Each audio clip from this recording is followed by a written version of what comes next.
Combat Talk with the King. Here we go, guys. This is the fight that I've been waiting for all year. Shawn Porter versus Danny Garcia. Danny Garcia versus Shawn Porter. I don't care how you say it. You have two former welterweight champions that's going inside the ring to do combat tonight. In a few hours, you're going to get a chance to see what I believe may be fight of the year. Okay? Danny Garcia, what you get in Danny Garcia is you get a pure boxer puncher. All right? Philly style, traditional. He can move, he can punch, he can box.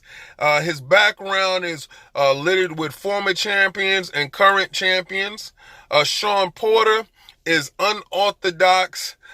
Some say amateurish in his approach to his fighting. I will get into why that is, and he gives you relentless pressure. So you can see that these two guys are made for each other. It's a fight made in heaven. A counterpuncher versus a pure aggressive fighter.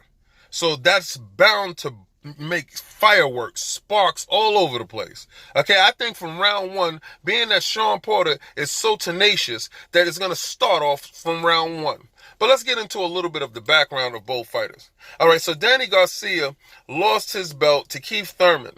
Now, when he was fighting Keith Thurman, that was a split decision. A split decision is, if you don't know, is if one judge is three judges. If one judge have it in your favor, another judge has it in the opponent's favor, and then the neutral judge takes it and puts it in the opponent's favor. Their way, the opponent gets the victory, a la split decision.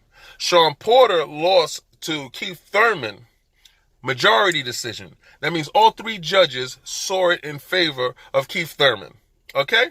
Now, this is how I'm going to base both of my predictions. Well, one of my predictions and my reality to the outcome of the fight. When they both fought Keith Thurman, Danny Garcia is natural. He doesn't have to work hard for what his boxing intuition tells him. You understand? His body already knows exactly when you throw the 1-2, you throw the 3. You step over to the left and you hook to the body and you bring the right over the top and you stay responsible on defense. If he throws a left hand, you counter with a straight right. You have to understand these things are fundamental in boxing. These are principles that have actually made champions and broken champions. Shawn Porter is a former collegiate football player, amateurish football player, and he's an athlete.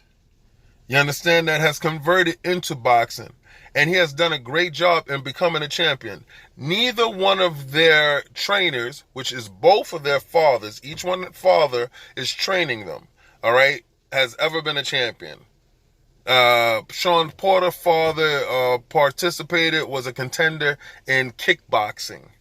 And you can tell from his grounded stance, it's very wide. The way he attacks is very amateurish, akin to kickboxing.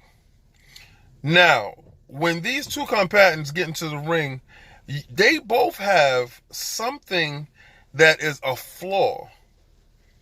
And the flaw in Danny Garcia is he believes that he is stronger than Shawn Porter. The flaw that's inside Shawn Porter is that he feels he can outbox Danny Garcia. Both of these individuals are wrong.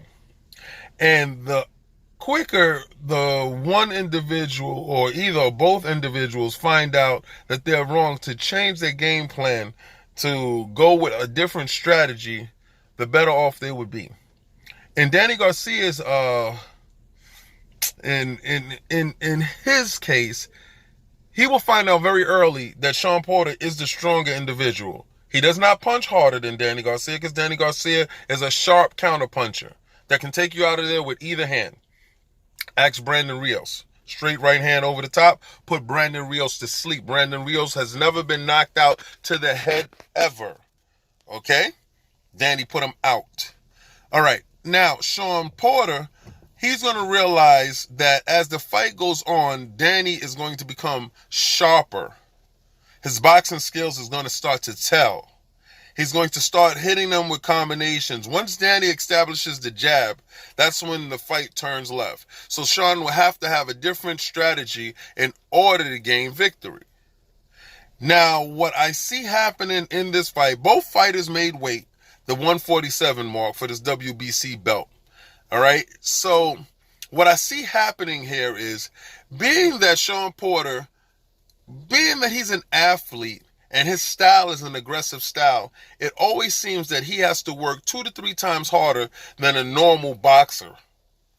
All right? And which Danny Garcia, it comes very natural.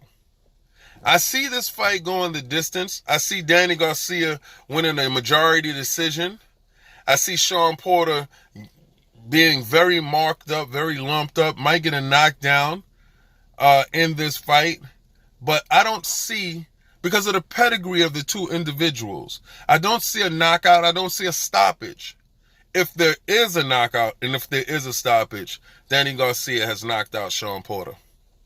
Sean Porter, I don't feel that he has the boxing pedigree to stop at Danny Garcia. In every last Sean Porter step-up fight, he came up short. Every last one of them. Okay? When he stepped up to fight Keith Thurman, he lost.